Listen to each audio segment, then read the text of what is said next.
Hello and welcome back to Identity Architects, the podcast that spotlights pioneers in our industry who are changing the way that data is used to power better customer experiences. I'm your host Ben Cicchetti, and for this episode, our enterprise sales manager Kate Blaxill sat down with Patrick Zinga, media, data and technology lead at Heineken UK, to discuss the value exchange, retail media, first-party data, and much, much more. Before we jump into that conversation, just a reminder to hit that subscribe button so you know when the latest episodes of Identity Architects land. But without any further delay, here's Kate's chat with Patrick.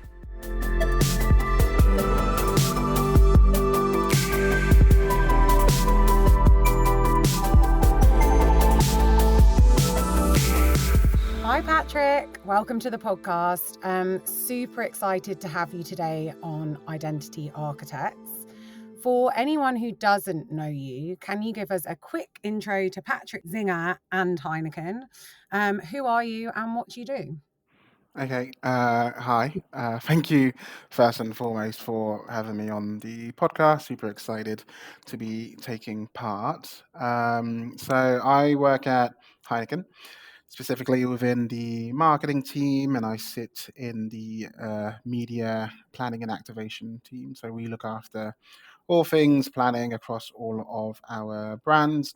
My role in particular is the automated media digital activation MarTech lead. So it's quite a wordy and lengthy one, and it encompasses a variety of different things. So not just looking after our digital in-house team and making sure we're activating as cost efficiently as possible, as just efficiently as possible in general, but it also has an element to it where I look after our first-party data, integrating that into our activations, but also proving the value of what we can do above and beyond just having people's data in our systems.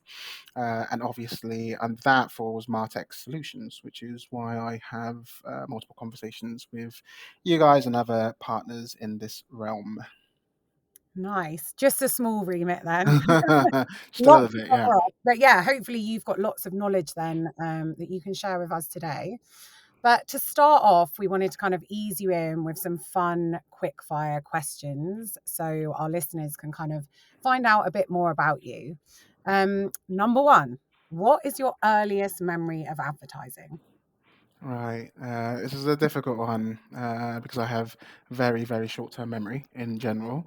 But top of my head, it's probably, and it's a Guinness ad, and I know I work for Heineken, not meant to say anything in regards to a competitor, but this one, every time someone asks me what's your favorite ad of all time, this one always comes into memory, and it's the Guinness Surfer ad.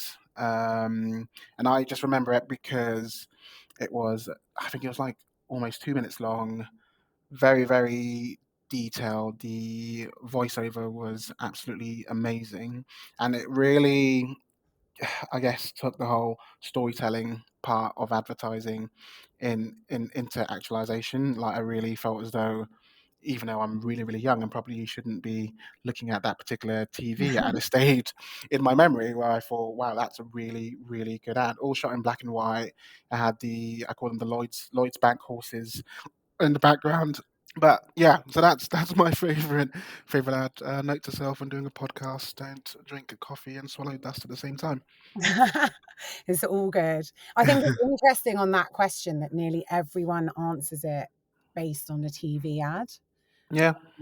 which is definitely what comes to mind first for me as well. Although I was also thinking about this, and I think the Argos catalogue, Oh, um, right. you could think about. I remember like getting that every year and being super Mm. excited. I guess that falls into a slightly different remit, but yeah, definitely one of my earliest memories. Yeah, I mean, is print still a thing? Like that's still going on, Well, right? yeah, exactly. I mean, those big print ads, I guess it's all about branding, right? Yeah. But yeah, definitely, I think TV advertising for me as well is what resonates. Mm. Or video advertising, I guess nowadays. Yeah. Um, Around that, kind of what was your first job then in either advertising or marketing? Yeah, of course. I'm going to be very boring. Like my history has predominantly just been digital advertising, and my first job, very luckily to get this role as well, was at Mindshare, and I was an account exec, digital account exec, looking after all things Unilever. Favorite brand at the time was Lynx and Magnum.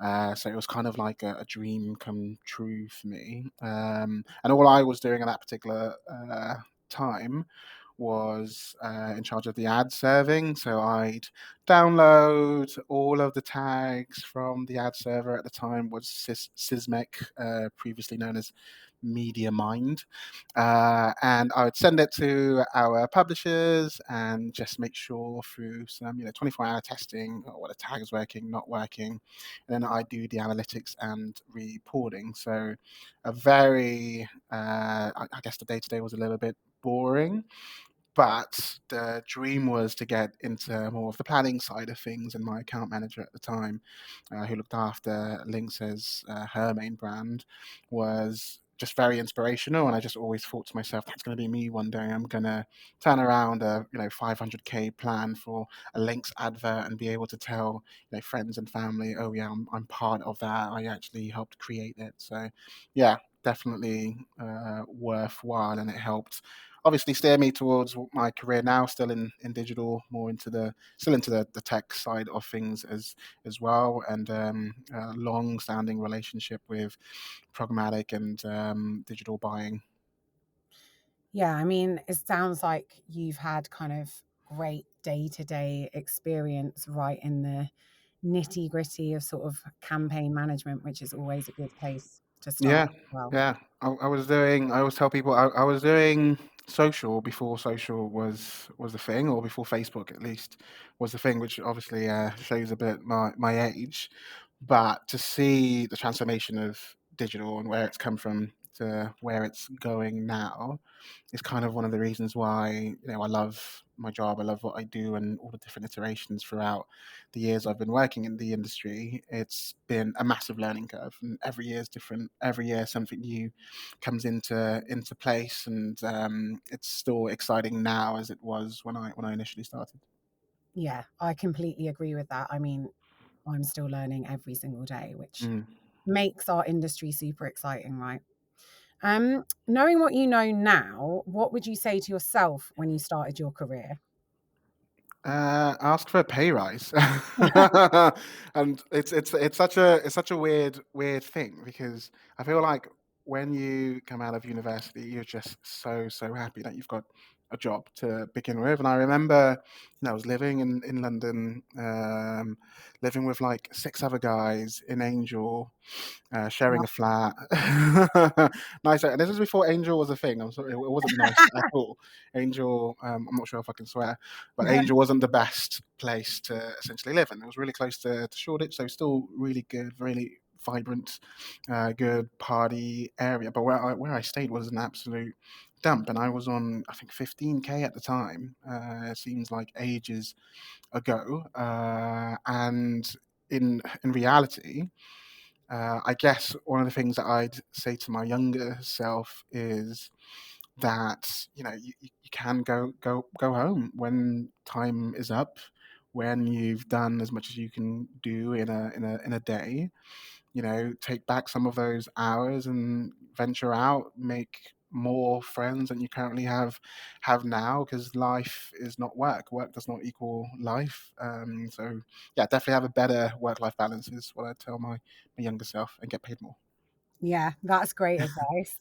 I mean, I think like, yeah, thinking back to my first job, similar to yours, the pay was not great, but I do think hopefully things have come on a bit now. I think grads are paid Yeah. a bit more. But yeah, great advice. What do you love about what you do right now and the industry that we're in?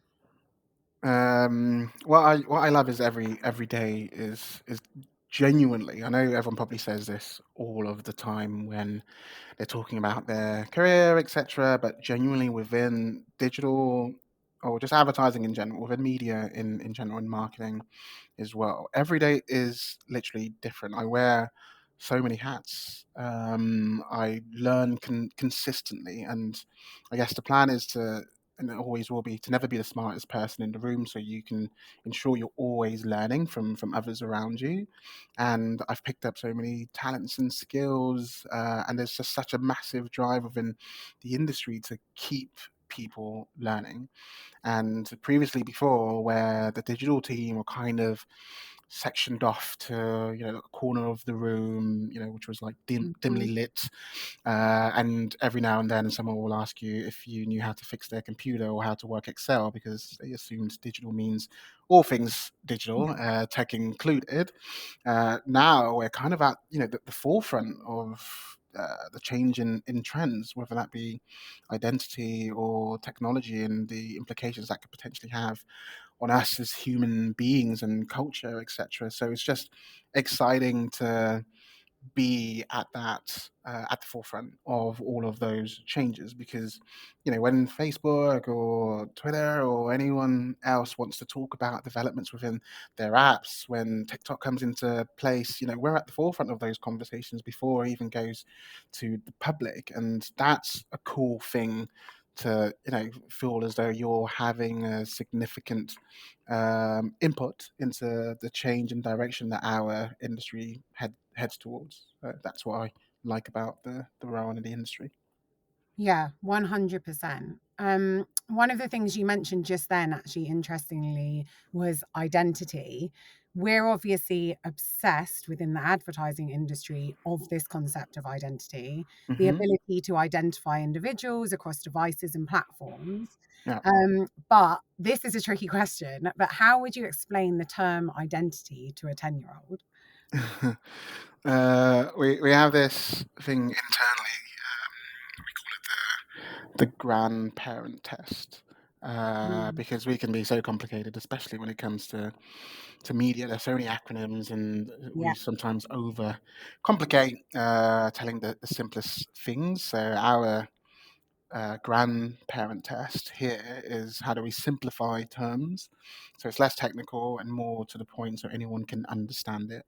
And I'm not going to say that I have 100% nailed it as of yet, but the way I'd explain it to a 10-year-old is, anything that makes you you is what I'd regard as identity, which is a large bucket. But that's what identity is, right? It could mean anything and everything to one person and nothing to another, depending on how you see it. So yeah. Oh, I really like that description. Perfect.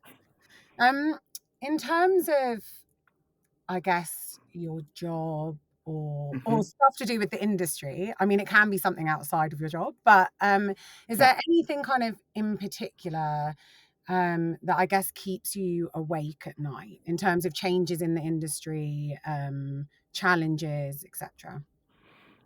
Change is good.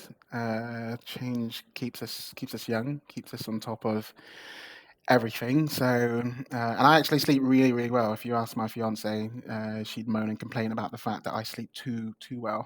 Straight away, I get into bed, and that's it. I'm out like a light. That's But good. I, I would say one thing in the industry that causes more and more concern is, I still don't feel as though we've really got the mix of creativity and data, and how we align the two. Because what we don't want to do, or what, at least from my perspective, you never want to happen, is for data to override creativity or to suck the life out of creativity.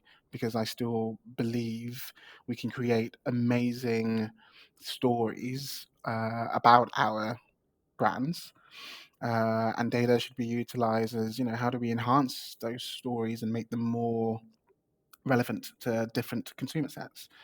Because that's how I've always seen marketing and advertising, is a way to better understand people and to bring us closer to people and culture, and have an idea of, how do we change and move that in the right direction. So yeah, that's what it's difficult sometimes when we are working with a variety of different creative agencies, and we want to make sure that everything is in alignment and their objectives sort of matches ours, in regards to the media and data team. So that doesn't necessarily keep me awake at night, but it's definitely a watch out of, how can we be better at doing that and showcasing how creativity drives more value to our business. Cool. And would you say that that sort of personalization piece or ability to drive change is one of the things that kind of inspires you within your job? Or is there something else that I guess is really kind of an inspirational driver for you? Yeah, driving cultural change. Yeah, exactly that. That's why I stayed in the industry despite, multiple opportunities previously in the past to leave. I feel like whenever I've moved jobs, for example, it's always been because I'd have the opportunity to make a larger impact in the next role. And by larger impacts, it is looking at, how can we change culture for the better, and how can we not necessarily just inspire ourselves, but inspire the people we're reaching out to with these stories that we're creating, and how do we bring voices that aren't necessarily given a mic to talk about their own stories? How do we embed those in ours as well and bring that more to life in a fun, engaging, and creative way? So yeah, definitely something of inspiration. Oh, amazing. I think that's a great way to kind of think about your job and your career path. Definitely. Mm.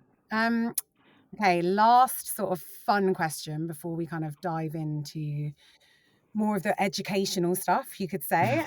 But if there was a song that was a soundtrack to your life, what would it be? This is a difficult one. But the first sort of thing that goes into my head, and it's probably based on feedback that I've had from a variety of different colleagues, is there's that Lionel Richie song. I think it's Easy, where he talks about being easy like Sunday morning. Nice. I've always just had the mantra of, and people have probably said this multiple times, right? We're not saving lives, and sometimes things go wrong, and change happens all of the time, and it's always around, taking a breather and reevaluating everything and trying to ensure that you're actually heading towards the right path. So re-examine what you're doing, take a breather, take a step out away from everything, and then approach it again when you're of better sound mind. So I try to encourage that throughout my team, throughout colleagues that I reach out to. I'm very chilled in general. I'm very relaxed in my approach, and I don't take things too seriously because life's too short, and we work in an industry that is very creative, that is very engaging, and we're doing a lot of cool, fun stuff. So why not take a breather and enjoy and remind yourself that this is what we do as an industry, and it's amazing to actually be part of something huge and massive. And when you think, Heineken is a big global brand which has, multiple entities and multiple brands we look after, to be part of that brand's journey and to know I'm in a team that's creating these amazing pieces of work, it's it's such a cool thing, and you sometimes have to remind yourself you're doing great work, rather than focusing on the negative and the crap that comes with. Oh, I absolutely love that. We'll definitely be listening to that after we finish recording. And Perfect. also, yeah, trying to follow that mindset. I think that's really great advice. Um, so now we know kind of a bit more about you. I guess it's time to get down to the topic related questions. Hmm. I'm definitely excited to hear what you have to say, particularly due to your experience kind of, well, working now at Heineken, a CPG brand, but obviously you've also mentioned Unilever in the past. So I'm sure you've Yeah. got some kind of cool things to say. I think we can all agree that first party data is obviously an integral part of marketing strategies of today and tomorrow. Hmm. But that's easier said than done for some brands. How are CPGs like Heineken, first of all, collecting first party data? And how have you, I guess, been collecting this data and more insights around your consumers? Yeah, I mean, we're still on our own journey, in terms of really realizing the impact that first party data acquisition can actually have on planning for the future, right? Everything that we do is all about the consumer and having the consumer at the heart of everything that we do. And the best way to essentially do that is to speak to them directly. And that could be one-to-one communications through your own platforms, social platforms, for example, any of your owned assets, or it could be through surveys, etc. And the best way for us to collect that data is understanding our consumers more, understanding the value exchange more than anything else. So whatever we do, we try to bring it back to the audience, because each of our brands have different audiences, different demand spaces that they focus on. And what we try to do is go, okay, if you're a sports enthusiast, we need to really understand what is important to you as a sports enthusiast when it comes to value exchange. Is it experiences? Are you more happy to provide us your first party data, for example, if we have on offer, for example, tickets to the cricket or tickets to F1, tickets to the football, etc.? Or if we're looking at it from a Heineken Silver perspective, which is targeting a younger demographic, are you more interested in festivals, in music, in creating experiences at home? We have to look at all aspects of our consumer that we're trying to engage with and really get to grips with. Okay, what can I give you as a brand that goes above and beyond just the functional needs, right? Because we're an alcohol brand, we produce beverages, really good quality beverages, I have to say, with my Heineken hat on. But the whole point of our existence is creating good times for consumers. So we need to go above and beyond just going, here's a competition, sign up, and you might be in with a chance of winning something. Don't know yet, but please give us your data. It needs to be, who is their consumer? What do they actually want from us? What is our purpose within their day-to-day lives? And how can we enhance their day-to-day lives by providing those experiences and those gifts, or whatever you want to call it, that get them to think of us in a much better scenario? Because the best way to grow our brands is by creating that consumer love and making them think of us as not just brands that they have every now and then, but brands that align with their values, that provides them, like I said, above and beyond just their functional needs. Cool. So based on all of that, I guess, information, is there any kind of specific learnings or best practices that you'd be happy to share for kind of other brands looking to start their first party data strategy? Yeah, get consultants in. I feel like it's one of those things where you need to have an outside view, because as brands, we're very good at giving ourselves kudos and going, oh, we can do this and solve this issue ourselves. And sometimes it's good to have someone on the outside in, looking from the outside in, who understands this space a little bit better than you do from an in-house perspective, who can give you a point of view about what other brands within your industry and outside of your industry are actually doing, and also who's able to give recommendations based on that view. So it's not, oh, this is what's best for us to essentially do, but this is what they believe is best for us to do based on all of the information that they sort of have to hand. And before you start that process, I guess you need to ask yourself the question as to, what is our purpose as a brand? Why do we need first party data? Like, what value can we actually provide and give to our consumers? And look at, what value does it give us back as a business by having and holding that information? Why do we need it? What will it tell us about our consumers, and how does it help us moving forward? So those questions need to be answered. And the best thing you can do when it comes to first party data is get everyone involved, all the stakeholders, the relevant stakeholders involved. And that's not just legal, that's procurement, that is your consumer intelligence team, that is your brand teams, that's your global, if you're a global business, etc. Get everyone involved in the conversation so they understand and know, because it's a massive cultural shift, right? Thinking consumer first, thinking about acquisition, first party data, insights, how can that actually help build our brands? You all need to be aligned and taken on that journey collectively together. So those are some of the best practices that I would give to other brands looking to start this journey. Yeah, I think that's really great in terms of what you've shared, and it's probably sort of in line with what I would say as well from the experience I obviously have working Yeah, with brands from a data clean room perspective. I think it's the difference between the brands and where they're at within their first party data journey is vast. yeah, And probably, as you said, getting in experts who can help is definitely something that would help to make the process easier. So yeah, really good advice.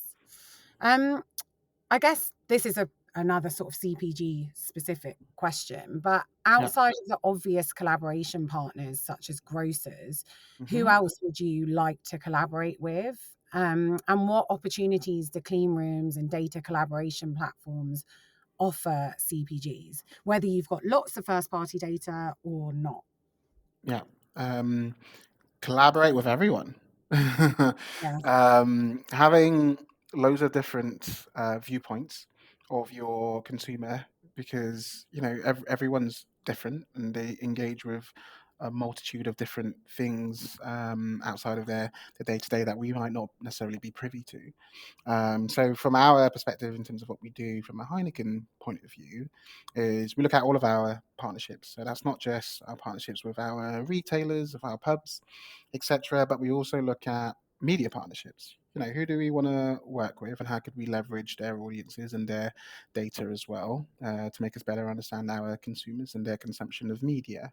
We look at partners like your ITVs, your VOD partners across the board, YouTube, Google, Facebook, and we have those conversations with them on, how can we leverage data better, more effectively, more efficiently. From my perspective, because I'm in activation, I'm always thinking, could we actually utilize first party data to enhance what we're currently doing? Because we've done multiple tests that show there is a value that gets given back to the business, whether that's better efficiencies or better engagement, when you speak to consumers who know your brand, who love your brand, and have said, yes, I want to hear from you and I want to talk to you because I previously have engaged or I've given you my information previously.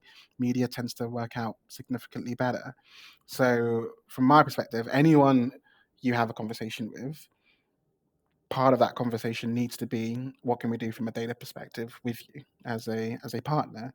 And I think that's essentially what clean rooms and data collaboration platforms like InfoSum provide.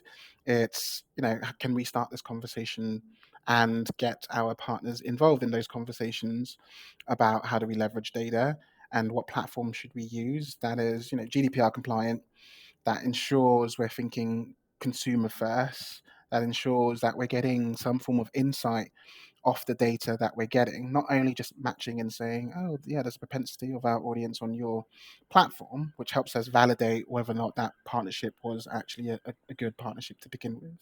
But it also shows us, okay, what do they actually consume from a media perspective? How often? What's the cadence?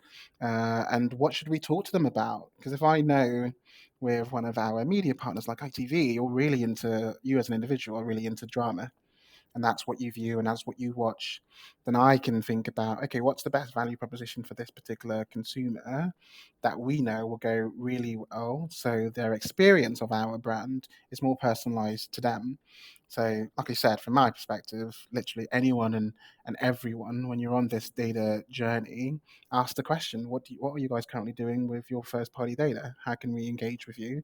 And what learnings could we share so we as partners can grow on that journey together? Yeah, that's great. I mean, I think from a marketer's perspective, there is always always a benefit to finding Mm. out more about your customers. Yeah. And yeah, looking to kind of collaborate outside of the box is definitely one of the ways that you can find out more about your consumers, like different attributes, etc. So Yeah. yeah, definitely sounds good.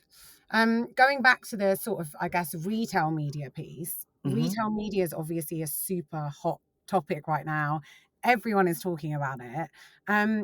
It would be really interesting to hear what your thoughts kind of are on the status quo, the Hmm. challenges and the opportunities that retail media offers. Yeah. I remember literally 4 years ago, I was interviewing at Dunhumby at the Yeah, time, and I remember looking into. So they gave me like a brief and a description of where they wanted to be in the next 5 years, and I was so impressed. I just thought to myself, "Wow, like this is the future. This is literally the future of advertising, at least from a CPG perspective, is showing the value of brand advertising driving revenue." It's that measurement piece that's always been missing. It's always been, we've done some brand advertising. There's been an increase in sales utilizing, all the data scientists and all of these numbers, and we assume that this is the result of what we've done. But having a match for email address of a consumer, matching club card data, saying they saw an ad, saying they went onto the site within a 2 week period, and there's been an incremental increase of sales and revenues that can be directly attributed to your campaign is great for a marketer. I can take that into a meeting and say, look, brand advertising works, and there are numbers behind it, not just loads of long-term reviews of XYZ plan that we put together five years ago. We're finally seeing the benefits of that. It's right now I can show you the performance and the incremental revenue driven by our activation. At the time, I thought amazing, but it's taken them a while to get here. I feel like we are currently there now. What Tesco's doing and Dunnhumby in partnership with Dunnhumby has been absolutely amazing. Sainsbury's and Nectar are heading towards the same direction as well, and everyone's being more open. I think that's essentially it. Was very yeah, difficult in the past when you're speaking to not only retail partners but also media partners and talking to them around what can we do with your data. It was very hush hush. It was very much this is our data. We're never going to show it to you because it's valuable to us because we know it's valuable to you. Whereas now, you're having those conversations quite openly, and everyone wants to give you access and say, we want to extend our partnership, and these conversations are being had more frequently as well. So I feel like we're in a much better position now, better than we've ever been, and I'm excited to see what the future holds in regards to this. Still. A lot of technology is going to be technology, and it takes time to get it 100% right. Measurement again is still our main challenge, and making sure everything's in place and set up correctly on our side as well as the retail side of things. So technology is still a little bit behind where the ambition is in regards to this, but there are so many opportunities when it comes to having that conversation with retail partners because they're so open now, more so than they've been before. yeah, 100%. And I think you mentioned the big players like Dunnhumby and Nectar, but we're obviously seeing more and more retailers Mm, starting that journey. So yeah, the opportunity can only grow. yeah. Um, I guess you mentioned some of the specific challenges kind of within retail media, but are there any sort of overarching ones you see within our industry as a whole in terms of data collaboration and data privacy? It's technology. And It's all. I mean, we've been having the conversation ourselves in regards to some of the issues we've had, and most of us traditional businesses, which I can say Heineken is, are a little bit slow moving, not as agile as we'd like to be, especially when it comes to making decisions around data.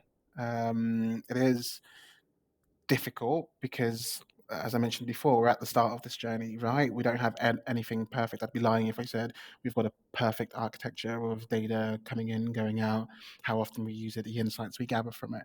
We're not there, but we have a roadmap, and we're starting that process and going towards the right direction. And sometimes you've really got to look at your whole Martech solutions that you have in place and figure out what works, what doesn't work, which platforms speak to each other in a coherent way, Hmm. because the data and how we formalize it in one platform could be completely different to how it's set up in another. So we've had to do a lot of work on our side, and that takes time to get it to a point where everyone's happy, because the analytical side of the fence is probably the most important. Reading and understanding that data, once you actually have it all in one place, and once you're working with different partners and getting their data in as well, pulling out actual insights is difficult, especially when it comes to how do we then use this data. We've got so much and so many different elements to consumers. How do we then use this to formulate a plan for the future, to create campaigns of the future, so we can actually truly say we are a data first advertiser, a first party consumer led data first advertiser, which again, it just takes time. I think that's the biggest challenge, is getting all of the technologies to essentially speak the same language, which takes time. I think that's an interesting point. I was actually talking to one of my colleagues earlier today saying that I think, in terms of, I guess, data collaboration, tech adoption within the industry, one of the things um, that I think affects that across the industry really is Mm. how advanced, going back to my previous points, but how advanced brands are or data owners are in their first Mm, party journey. And part of that also is, yeah, around their MarTech stack and kind of yeah, how they can connect internal resources. yeah, and all these things cost money. And let's not beat around the bush. You need to invest a lot in this. It can't be a half-assed um, project. You really need to go, okay, this tech needs to be in place for us to ensure we're doing it the right way, and to ensure that we're not wasting money on things that just inevitably won't work. Which takes, again, time to build those solutions and really come into building something that is relevant for the entirety of the business, that you can then go back and also showcase the value. Because every marketer has to go back to the business and say, what we've done, the projects that we pulled together, this is the value that it's created. And sometimes when it comes to first party data, it's very difficult to prove value, if you don't have like revenue attached to it and say, yeah, we've increased by X amount percent, etc. It's very hard to get everyone on board, which goes back to my point previously before. You need to get all stakeholders involved in this Yeah. conversation thinking the same way, in alignment, knowing that it's going to take time and it's going to cost, and this is where we want to be and this is where we want to get to, but we need everyone invested in it. Otherwise it just won't work, and you're setting yourself up for failure. Yeah, I agree. I agree. Trust is obviously a big part of our business at InfoSum. What are some of the things that you think need to change, and how can we as an industry together redefine our relationship with each other?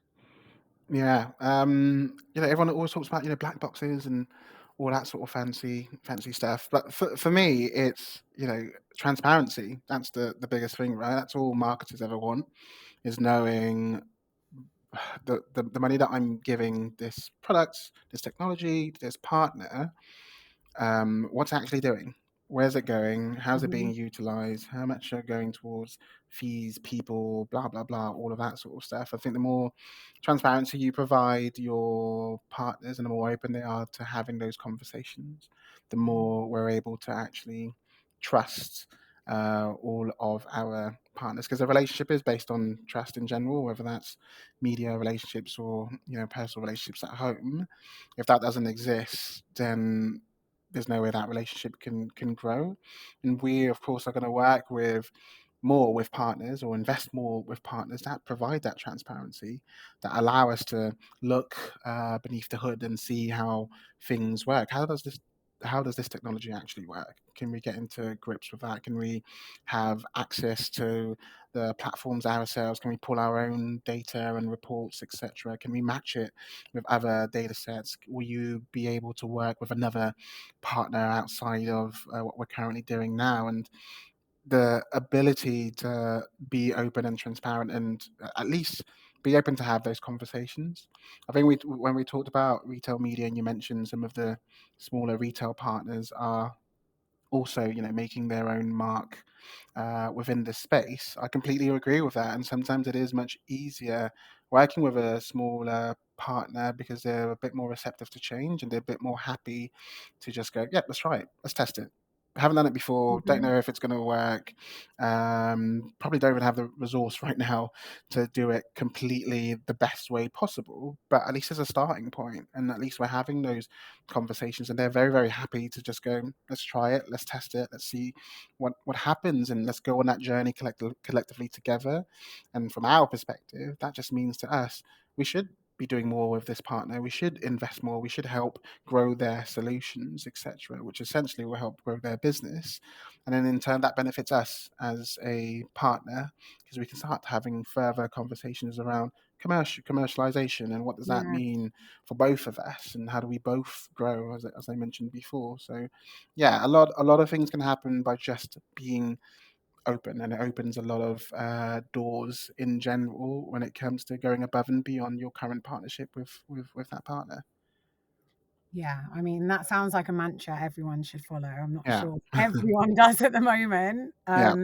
I think as well, I know we always say that, especially when it comes to customer data, right?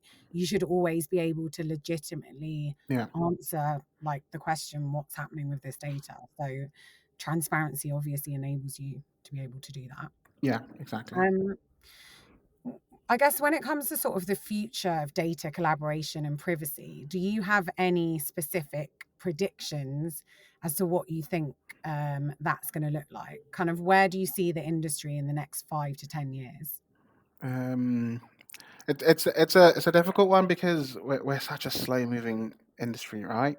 I think it's just stopped being the year of the mobile, like last year or whatever.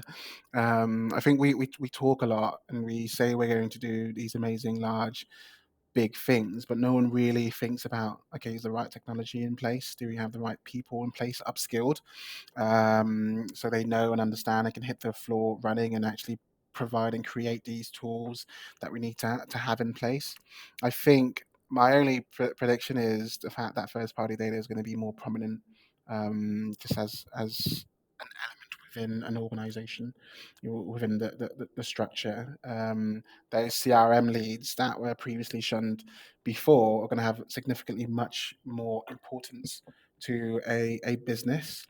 Data science and your insights team will have to get to grips with the surveys that they're actually collecting from their own first party data. So it's focusing less on the external partners who are looking at their own panel based data, and focusing more on, okay, what do we know about our audiences now that actually purchase our brands and have said to us, we want you to talk to us, we want to build your brands of the future. So there's a big part of it that will be focused on innovation, and where do we next go in terms of the new brands of the future that we can create together with our consumers. Retail media is obviously huge now, and that's again going to be a bigger slice of the pie in the next few years. And hopefully, legal teams will be more on board. I think everyone's learning. We're all at the point Mhm. where we're trying to learn what's the best process to put in place to ensure everyone is upskilled to a good level, where they get and understand and are on board with marketing, procurement, legal, technologies that we essentially have in place, and we're all singing from the same hymn sheet. And as I mentioned before, we're on the journey. We're not necessarily 100% there, but we've started putting the right things in place to get us there. It's a difficult one, because privacy. I mean, everyone's being sued left, right, and center when it comes to the bigger bosses like your Hmm. Googles and Facebooks of the world, and that's still important. It's going to be more important next year, but I think the demand from consumers is exactly like you said. I want to be able to go to a brand and ask them, what value are you actually giving me as a consumer by having my first party data? What data do you have on me? Why do you have it? What value does it give me as a consumer? And that's going to be more important. And we as organizations need to go back and say, this is what we're doing. And this is the value we want to give back to you. So I think the emphasis on value exchange is going to be more important and embedded in marketing plans in the future. It is, let's build that profile of our consumer, and let's ensure we're speaking to them in the right way, and that we're actually delivering the value that they want. So yeah, there's a lot of change, but I genuinely don't believe it's going to be a significant enough in, because we say we're a fast paced industry and we're fast moving and loads of things happens, but I feel like we talk about the same things year after year over and over again until it actually happens. We're very good at looking ahead and going, oh, the trend for the next 2-3 years is robots, and we're all going to be talking robots soon. AI is going to be amazing and, Yeah. and massive and all that sort of fun stuff, but realistically, it's not. And we need to take the small steps that get us to the things that make larger impacts. So I feel first getting the right team in place, upskilling the right individuals so they get to that level of understanding of the implications of first party data and what that could essentially mean for your business. That is what needs to happen first before we start talking about the bigger picture, broader thinking about, someone signs up and straight away they're going to get an ad that talks to them about Mm. XYZ, and all this data will be automated and all that sort of fun stuff. First, it needs to be, let's understand our consumers. Let's see what they want from us and what we can give them in terms of value. It's interesting. That sort of education piece is something that's come up quite a lot when we've asked this question Mm, to, I guess, other people that have been on the podcast. And also, I think some of the brands that we speak to, or yeah, media owners or data partners, who are sort of the most advanced in terms of what they're doing with their first party data, is actually because, I don't know, like something's happened that's meant they've really had to think about it. mm, Whereas, as you said, like this kind of slow moving thing, like what GDPR happened in 2018, I think. yeah. And obviously, like everyone's getting the right consent around their data and stuff, but I think people are still only just starting to begin that journey. But yeah, really interesting points. I know you kind of touched on it then, but the AI piece. So do Yeah. you think that's going to be a big change in the industry or not really? From This is my opinion, and other people around me might say, yes, definitely, Mhm. copywriters beware. Um, I feel like we need to test it out first, and we need to understand its capabilities, and also understand how do we integrate it into our current processes.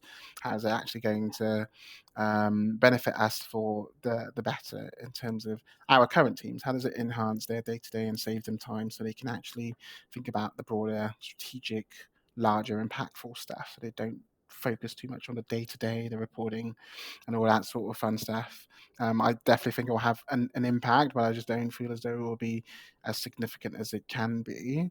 There's still many issues with AI when it comes to discrimination, for example, and how it Mhm. collects its own data. And I think that question around whether or not, from a morality perspective, it's the right thing to do, whether or not I'll be talking to you in 10 years' time about Skynet and how it's going to completely destroy everything, a Terminator 2 sort of instance.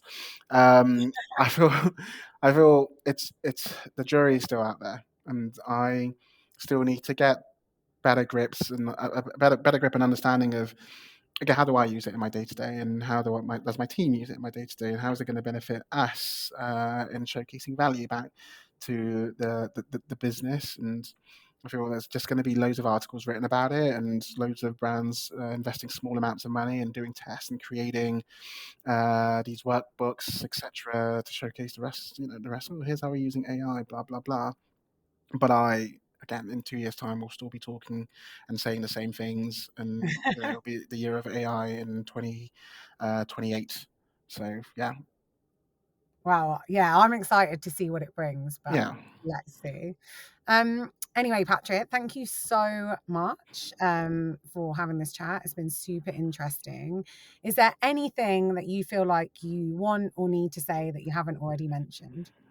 I think I've mentioned it all. It's a lot. I just want people to really take in the fact that it is all about honesty, transparency, and especially when it comes to data. And that's not necessarily just from us having transparent conversations with our partners and publishers, and getting them on board with what we're attempting and trying to do, but that's also transparency with your consumers and ensuring that they're on this journey with you as well. And when you are doing surveys and competitions or gathering data from consumers, it's making sure they're seeing value out of that. They're seeing the actual value from you collecting their data, and you're able to provide better experiences to them. That's the only thing I'd say. I hate when I see so many like Instagram competitions where it's literally like, share, and send this across to all your friends, tag everyone, please. And it's like you might win something, this one thing that a million people are going to apply for. And I feel like because every brand is doing that now, consumers are really going back to, is there a point in us doing that or me giving them my data? Because the chance of me winning is so slim. And after I give my data, I don't see anything apart from the emails that they send me afterwards, because now I'm signed up. I don't Mm, actually see any additional value or any personalization or anything that really speaks to me directly as a consumer. And I think people will get fatigued eventually, competition fatigue. It'll just be like, everyone's doing it, everyone's a competition. I'm not even going to put myself for because I never win. And we mm, need to not get to that point where people don't see the value in providing data to that particular brand. And I mean, it's great for us because we're trying to focus and be consumer first and deliver value. And it means when we do our ads, people go, oh, you know what? Bloody love Heineken. They always give me extra stuff back. I'm now in a community where I'm talking to other people who have the same likeness, same likes as me, and we're actually talking about inventing the new Heineken beer for next year. And they have invited me to the mm. tasting. Do you know what I mean? Like, they've invited me to the tasting so I can see what it tastes like and have my point of view put across. I'm involved, and I love that brand because it's giving me that access. That's where we want to essentially get to, and I'd love for other brands to get there because I'm also a consumer and I want to see that value given back to me when I sign up to competitions that I'm never going to win. Yeah, I mean, that's exactly what the relationship between consumer and brand should be, right? Yeah.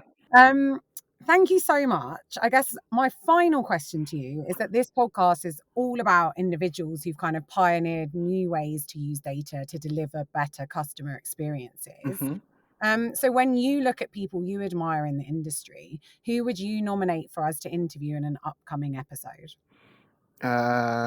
People I admire in the industry. I think Jacques Eadling, and I think he's currently head of programmatic at Starcom. And this guy is like not necessarily just a programmatic genius, but digital data, technology. Every time I had an issue, every time I had a problem, every time I had a question, I'd go to this guy, and we'd literally have a half-hour discussion, and I'd come out of it thinking, bloody hell, I know significantly much more now than I previously used to. And I'm not ashamed to say I used to copy his work, put it on presentations, and claim that it was mine because it was that good and that detailed and that to the point. And he's very frank and honest about what he puts forward. I feel like he'd be a great addition. I'd always want to hear him talk and want to hear him discuss technology and the future of technology. And yeah, so I think he'll be a good addition to the mix. Oh, amazing. Exciting stuff. And yeah, hopefully we'll be able to get him on. So thank you so much. Cheers, Patrick. Thank you. No problem. Thank you for having me.